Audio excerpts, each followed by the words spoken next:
여러분, 김정은이 얼마 전 중국을 방문하면서 딸 김주애를 데리고 간 것과 관련해서 국정원에서 김주애의 혁명 서사 시작이라는 이런 새로운 평가를 발표했습니다. 국가정보원은 김주애가 중국 방문 기간 북한 대사관에 머물면서 외부 노출을 자제했음에도 불구하고 북한 김정은 당국이 기록 영화와 노동신문 사진 등을 통해 김주애가 김정은과 동행했다는 사실을 북한 주민에게 자연스럽게 알리는 등 후계자로서의 정치적 위상을 공고히 하는 서사가 시작되었다고 분석했습니다. 그런데 이번 국정원의 보고에서 눈길을 끄는 것은 김정은에게 김주애 이외의 자녀가 있지만 장애가 있어서 공개하지 않았다거나 또 해외 유학을 갔다는 그러한 일각의 추측에 대해서 유력하게 보지 않는다면서 부인했습니다.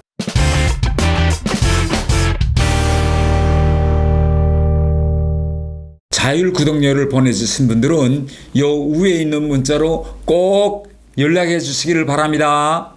특히 국정원은 유학은 존재를 숨기려 해도 드러나지 않을 수 없어서 그 가능성을 높게 보지 않는다고 밝혔습니다. 그런데요, 이번 국정원의 발표는 2023년 3월에 국정원이 국회에서 발표했던 것과는 많이 다릅니다. 그때 2024년도에 국정원은 대북 정보기관을 포함해서 구체적인 물증은 없지만 첩보상 첫째가 아들이 확실하다는 것을 외국 정보기관의 정보 공유를 통해서 확신하고 있다, 이렇게 말했습니다. 그러던 국정원이 이번에 김주애가 중국에 갔다 온 이후 김정은의 아들 유학설 또는 아들 장애설을 부인하고 김주애의 후계자 가능성을 지금 더 높이 본 것입니다. 그러면 국정원이 왜 갑자기 김주애에 대한 평가가 바뀌었을까요? 국정원에서는 이번 김정은의 중국 전술정 행사 참가 시 같이 동행한 북한 간부들의 구성에서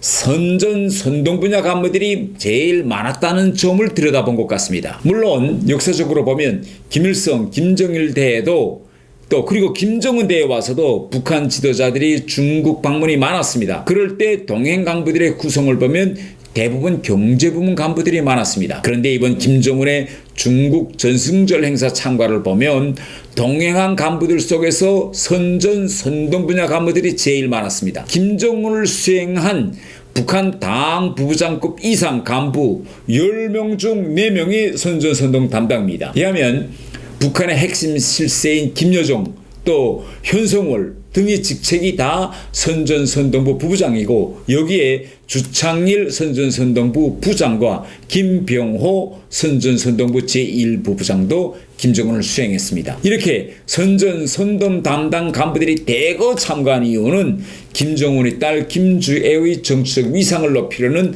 선전적 목적이 강했다, 이런 것으로 분석하고 있다고 보아집니다. 특히 김정은의 전용 열차가 베이징에 도착할 때 김정은의 바로 뒤에서 중국 고위 간부들의 영접을 받는 그런 김주애의 모습은 물론 방중기간 김주애의 다양한 공개, 비공개 활동을 담은 영상과 사진 등을 이번에 북한이 많이 내보냈는데 이것은 향후 후계자 내정 과정에서 매우 활용이 높을 그런 가능성으로 보고 있는 것입니다. 물론 국정원의 이런 발표에 대해서 김주애의 후계자 가능성에 대해서는 여전히 유보적으로 보는 이런 분들도 많습니다. 일부 전문가들은 북한의 이번 김주애 언론 보도 방향에 대해서 김주애 후계자 설의 증거라기보다는 김주애를 미래 세대 아이콘으로 만들어 핵미사일 개발 등 김정은 통치 행위에 대한 내외 관심을 증폭시키고 김씨 일가로의 연구세습을 당연시하는 분위기를 조성하려는 선전선동의 기획으로 평가하고 있습니다. 사실 김주애가 후계자로 되자면 국복해야 할 두 가지가 있는데 하나는 나이고 다른 하나는 성별입니다. 남성 중심의 보수적인 북한 사회에서 어린 나이 여성이 후계자가 되어야만 하는 대중 담론이 만들어져야 하는데 지난 시기에 북한 김씨 일가 우상화 역사를 보면 이 나이를 어떻게 국복하느냐 이런 것과 관련해서는 여러 가지 이론들이 나옵니다. 이하면 김일성이 14살 때 그런 어린 나라에 나라를 해방시키기 위해서 압록강을 건너가서 타도 제국주의 동맹을 만들었다든지 또 김정일도 14살 때에 김일성에 대한 충실성을 높이기 위해서 백두산 혁명 답사 행군을 김정일이가 조직했다는 등 뭐 이런 사실 이런 우상화를 지속적으로 강조했습니다. 그래서 김주애의 나이가 올해 12살이라고 본다고 해도 북한이 미성년자를 이제부터 내세울 가능성이 존재합니다. 또 우리가 다른 군주제 국가의 경우를 보아도 왕에게 아들이 없으면 딸이 왕세녀로 지정되어 권력을 승계하는 것도 자연스러운 현상으로 되고 있습니다. 앞으로 김주애가 결혼을 하면 그 자손들이 다른 성씨로 될 수 있기 때문에 후계자 지정이 불가능하다는 일각의 주장도 있지만 북한의 권력 시스템에서는 모든 것이 가능합니다. 그리고 김주애의 후계자 가능성이 점점 커짐에 따라 이제는 후계자 여부보다 그가 어떤 형의 지도자로 지금 키워지고 있는지도 주목해야 한다는 지적이 나오고 있습니다. 김주애에 대해서는 북한 내부 강연에서 샛별 여장군 뭐 이런 호칭도 사용됐다는 보도가 나오고 있는데요. 이렇게 김주애가 우선적으로는 선군의 지도자로 부각되고 그 다음 후계자로 키워지고 있음을 암시하고 있습니다. 여기에 첨단 과학 또는 국제외교 이미지가 더해질 가능성도 있는 것으로 봅니다. 김정은이 중국 방문에 김주애를 대동한 것도 이런 이미지의 형성과 관련돼 있고 앞으로 러시아를 방문할 경우에도 김주애가 대동할 가능성이 있는 것으로 전망됩니다. 그런데 김주애가 북한에서 어떤 교육을 받고 있는가에 대해서는 확인되지 않습니다. 김정은의 경우처럼 북한의 일반 정규 교육 과정보다는 가정교사 등을 통한 특수교육을 받을 가능성이 높습니다. 김정일의 경우에는 북한 내부의 정규 교육 과정을 거쳤습니다.